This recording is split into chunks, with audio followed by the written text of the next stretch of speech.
అందరికీ నమస్కారం. సుందరకాండ పారాయణం ప్రారంభం 29/9/2023 శనివారం నుండి వరుస తేదీల్లో వరుసగా వస్తుంది. ఎందుకంటే సర్గలు చాలా పెద్దగా ఉంటాయి కాబట్టి డేట్ల పరంగా కొంచెం 10 నిమిషాలు 9 నిమిషాలు అట్లా చెప్తాను. ప్రశాంతంగా కళ్ళు మూసుకొని మీరు విన్నట్లయితే మనకి కళ్ళకి ఊహల్లో సుందరకాండ కనిపిస్తుంది. అలా కనిపించిందంటే మనం ధన్యులు.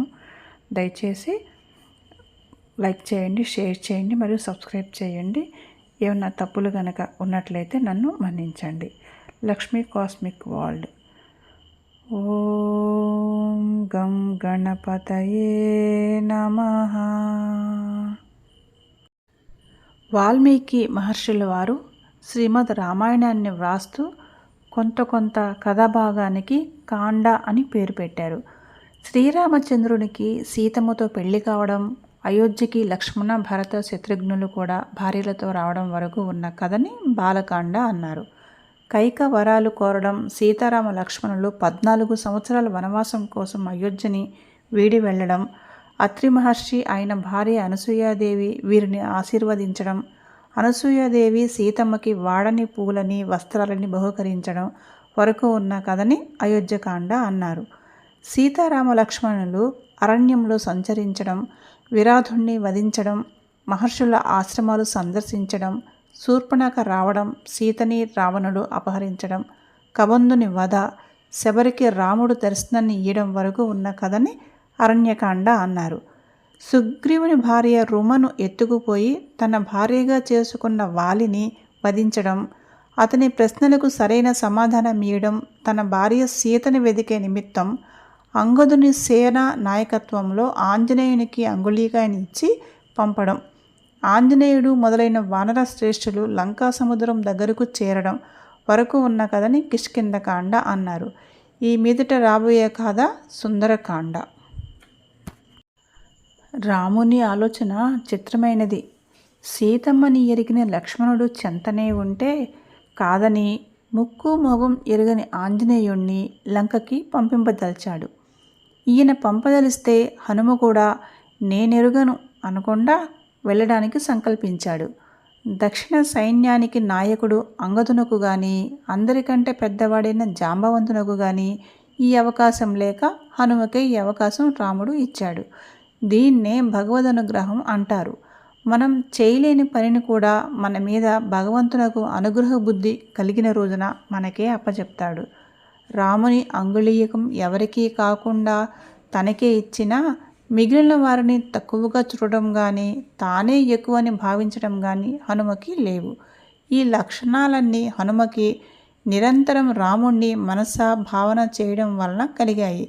ప్రతి సందర్భంలోనూ ఇలాంటి సందర్భంలో రాముడైతే ఏం చేస్తాడు అని ఆలోచించడమే భావనం. అంటే ఆ భావనం కలవాడు హనుమ. అయోధ్య రాజ్యం వచ్చిన ముఖంలో ఏ మార్పు, అహంకారం రామునికి ఎలా లేవో అలాగే హనుమకి కూడా రాముడు అంగుళీయకాన్ని ఇచ్చినా మార్పు లేదు. ముఖంలో ఇలాంటి స్థితి లక్ష్మణకు ఇంకా ఏర్పడలేదు. అందుకే దూత లక్ష్మణుడు కాదు, ఆంజనేయుడే. వర్షాకాలం దాటగానే వస్తానన్న సుగ్రీవుడు రాకపోతే లక్ష్మణుడిని దూతగా కిష్కింధకు పంపి లక్ష్మణునకు తెలియకుండా పరీక్ష పెట్టాడు రాముడు. ఏ క్రోధం దూతకృత్యాన్ని చెడగొడుతుందో అదే కోపంతో 5 తలల పాములా వెళ్ళిన లక్ష్మణుడు సుగ్రీవుని మేధావితనం వలన తార ఎదురు రాగానే చప్పగా చల్లారిపోయాడు. శయ్యాగృహం నుండి పరపురుషుడు చూడ వీల్లేని రీతిలో తార వస్తే తలదించుకొని తార అడిగిన ప్రశ్నలకి సమాధానం కూడా పలుకలేకపోయాడు లక్ష్మణుడు. వానర సేనలను తెచ్చిన పరీక్షలో మాత్రం రాముడు అనుకున్నన్ని ఎక్కువ అంకాలతో లక్ష్మణుడు ఉత్తీర్ణుడు కాలేదు. ఇక్కడ సమాధాన పత్రాన్ని దిద్దినవాడు హనుమ, పరీక్ష పెట్టినవాడు రాముడు, అభ్యర్థి లక్ష్మణుడు, పరీక్షా కేంద్రం కిష్కింధ. ఈ లక్ష్మణుడు లంకకి వెడితే ఏమవుతుంది అనేది ఇక్కడే తేలిపోయింది. ఇక్కడ సుగ్రీవుని కంటే ఎన్నో రెట్లు మాయావి రావణుడు అక్కడున్నాడు. ఇక్కడ తార కంటే అనౌచిత్యంగా అసభ్యంగా కనిపించే నిత్య శృంగార పరాయణులైన స్త్రీలు ఎందరో అక్కడున్నారు. ఇంతేకాక ఇక్కడ కోపం రాదగిన సంఘటనలు మించిన అనేక సంఘటనలు అక్కడ రానున్నాయి. అన్నిటికీ మించి సుగ్రీవుడు లాంటి వాణ్ణి కూడా మాట వినేలా చేయగల హనుమ ఇక్కడ ఉన్నాడు కాబట్టి పని జరిగింది.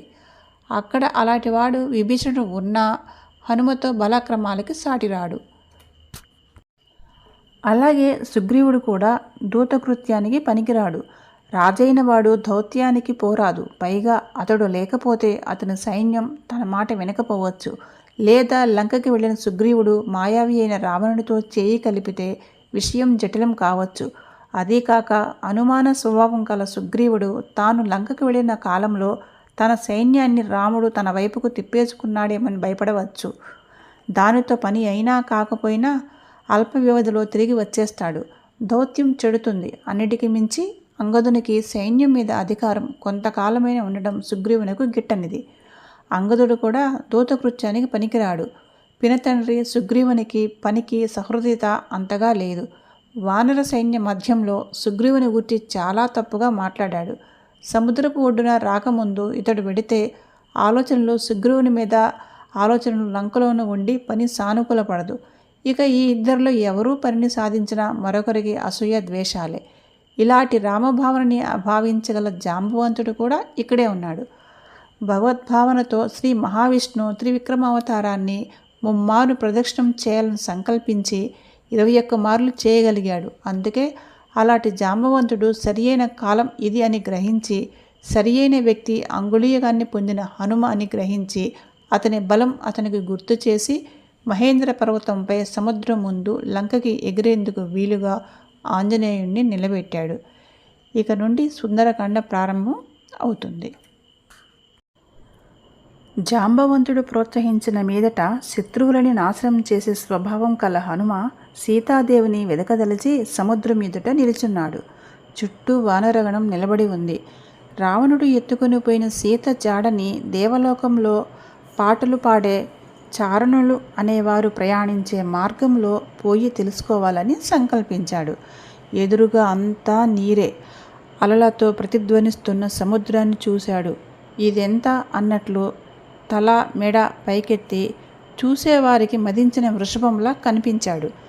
ప్రయాణానికి ముందు వేగంగా అటూ ఇటూ ఆనందంతో సంచరిస్తూ పక్షి మృగ సమూహాలని బెదరగొడుతూ సింహంలా కనిపించాడు. మదించిన ఏనుగులకి ఆటపట్టు అయిన ఆ పర్వతంలోని ఒక ప్రదేశంలో నిలువబడిన హనుమ మడుగు మధ్యలో ఏనుగులా అనిపించాడు. ప్రయాణానికి ముందు దేవతలకి నమస్కరించవలన ఆలోచనతో సూర్యునికి, ఇంద్రునికి, వాయువుకు, బ్రహ్మకు, పంచభూతాలకి నమస్కరించి మళ్ళీ తూర్పునకు తిరిగి తన తండ్రి వాయువునకు నమస్కరించాడు. ఇలా నమస్కరించగానే హనుమ శరీరం పెద్దది కాసాగింది.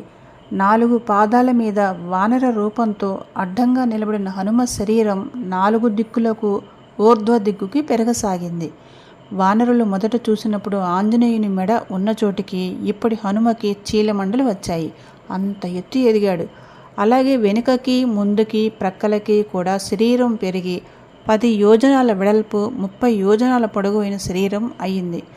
పర్వదినాల్లో సముద్రంలా పరమోత్సాహంతో ఉన్నాడు హనుమ. నమస్కరిస్తూ నిలువబడిన అంగదాది వానరాలు తమ మెడని ఎత్తినా చూడలేనంత ఎత్తుగా పెద్దగా అయ్యాడు హనుమ. ఎగురదలిచిన హనుమ ఒక్కసారి పర్వతం మీద ఊగగానే పర్వతం కదలసాగింది. ఆ కదలుడికి చెట్లు పూలు రాల్చి ఆంజనేయుడికి శుభం పలికినట్లయింది. తన నిండా పూలు పడి ఆ పర్వతం పుష్పగిరిలా ప్రకాశించింది. ఆ పర్వతపు గుహలలో ఉండే జంతువులు పర్వతం కదలడంతో ఒకదాని పిమ్మట మరొకటి అతి భయంకరంగా అరిచాయి. పర్వతంలో ఉన్న సర్పాలు అకస్మాత్తుగా పడగల విప్పి కంఠం మీది కృష్ణపాదాలు కనపడేలా నిటారుగా నిలబడి ఎర్రని కళ్ళతో కోపంగా ఆ రాళ్ళని ఎన్నో మార్లు కాటువేశాయి. విషాన్ని హరించే ఓషధులు ఆ పర్వతం మీద ఉన్నా విషం తీవ్రతకి రాళ్ళు ముక్కలు ముక్కలుగా పగిలిపోయాయి. తాపసులంతా ఏది జరుగుతుందో ఏమి జరుగుతుందో తెలియక భయపడ్డారు. విద్యాధర దంపతులు ఎందరో తమ విలువైన వస్తువులను విడిచి ఆకాశంలోకి ఎగిరిపోసాగారు.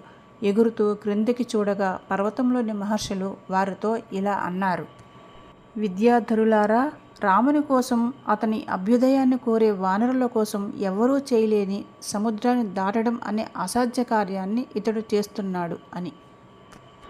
Continue next video. Please subscribe.